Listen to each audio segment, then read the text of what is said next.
हे आता तुमचं डॉक्टर नाही 2-2 4-4 लाख घालून पण माणूस जागा ना. आता नळ फुगलं की चालला माणूस डॉक्टर पाणी पिय 3 टाइम खा जास्त नरम खाऊ नको जास्त गरम खाऊ नको या अशा गोष्टी निघल्यात आता. ते अवघड झाली बाबा आई देवर आता अवघड जुना काळ लय भारी होता बाबा असे.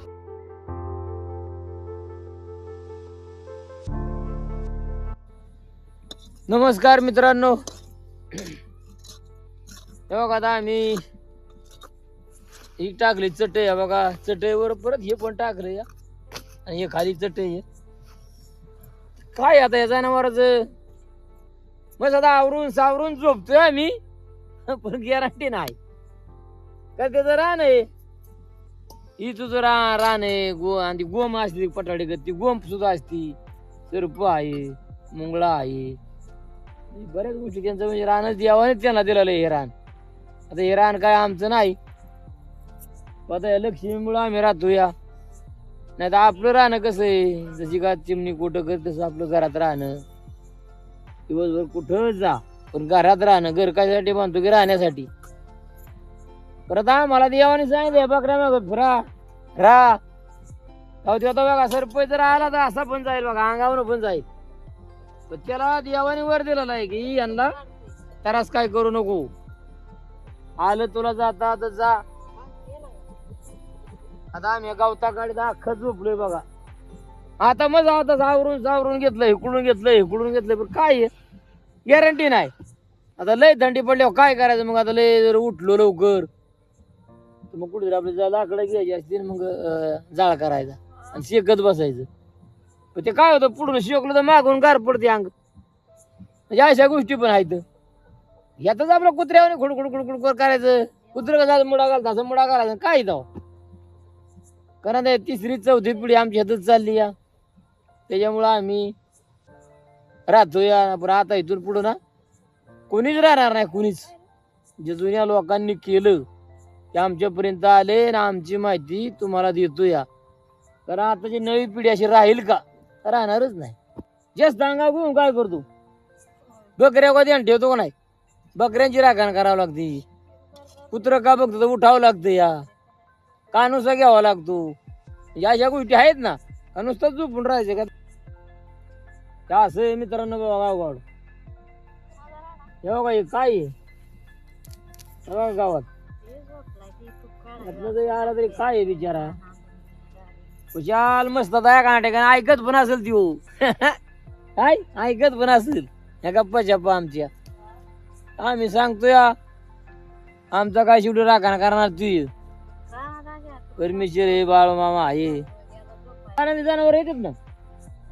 आता कसं रे आता इकडं आता टाटा कंपनी काम चालले आता डोंगराच्याकडे बंगलं झाले या त्यांना सुद्धा म्हणजे आता वनवास आला का वनवास आला तर रानात आता बंगलं बांधलं कंपाऊंड झाली मग त्यांचं रान बहुतेक गेलं. आता जर त्यांना खालनं डोंगरात जाता येईना आणि वरनं खाली येता येईना. आता ती बिचारी आपली शेतवळीने कुठेतरी वाशाळात कशाळात खात्यात या राहत्यात या.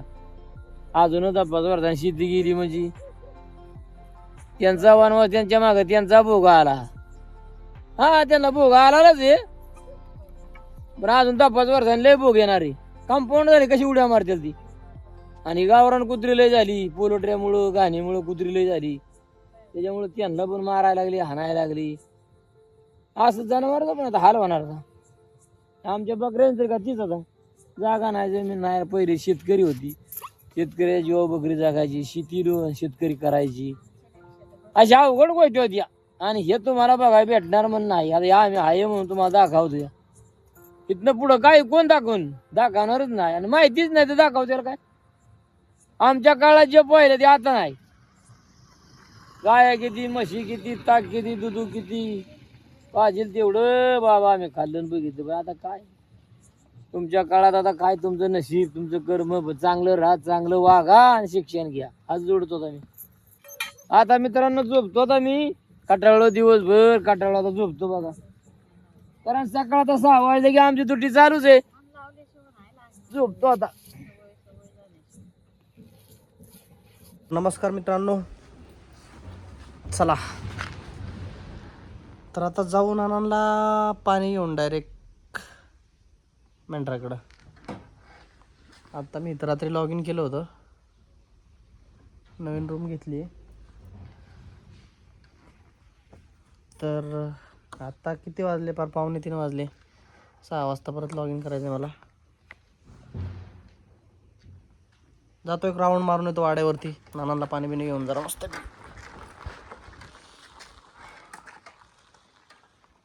चला. हे बघा मित्रांनो, आता आपण मेंढराकडे आलोय. नानांची गाठ भेट घ्यावं म्हणलं. कुठं येत नाना, काय चाललंय बघा जरा म्हणलं. नाना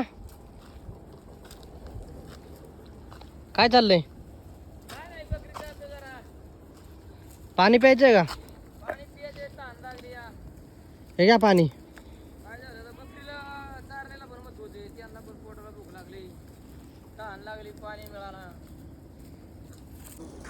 हे बा पाणी.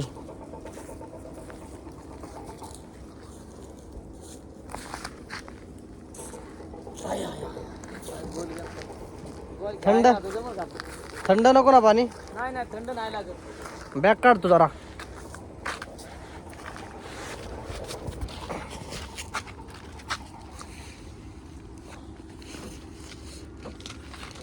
जड आहे बॅग, लॅपटॉप असल्यामुळे. या मित्रांनो पाणी पियाला.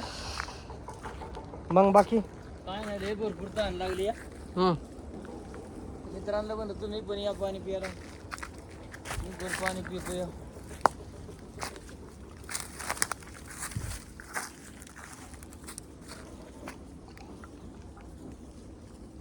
बरं वाटतं ना असं पाणी भेटलं.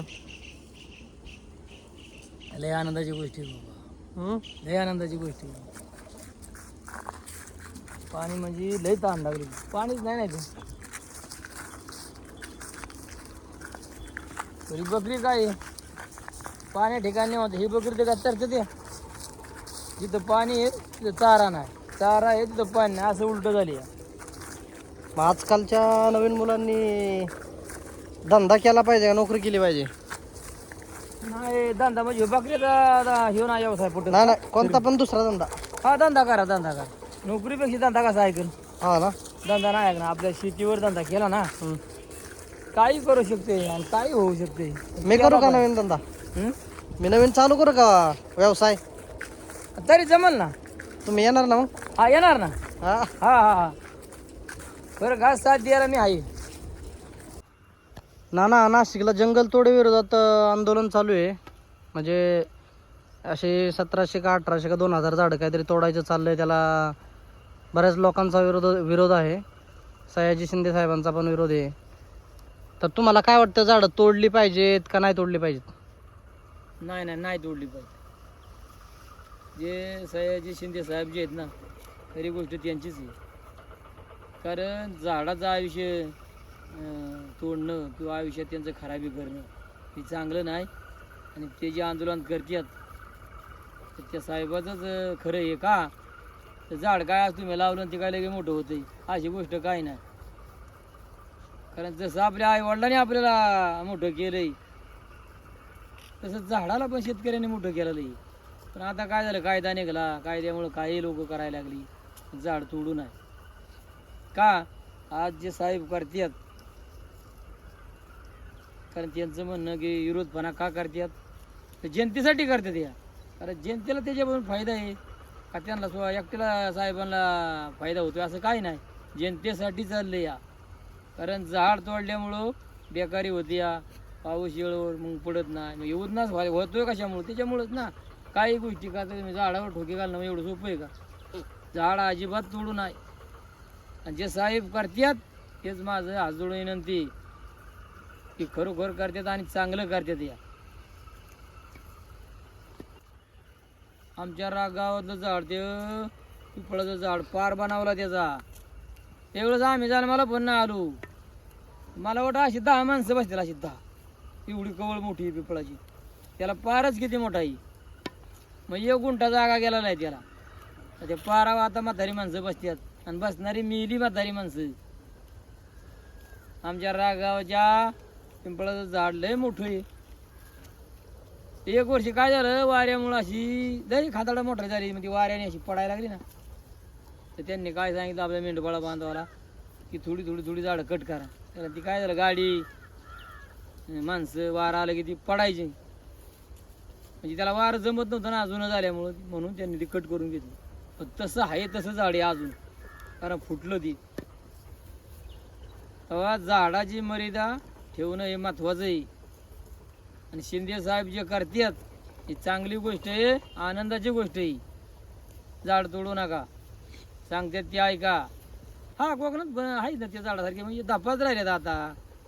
आता काय आहे तुमचं काय आला मग आता हे नवीन पूर कशाला झाड ते झाड तुटलं. आता ठोके घालायची पण गरज नाही राहिली. पण ते करू नका अतिचार होतो झाडावर सुद्धा.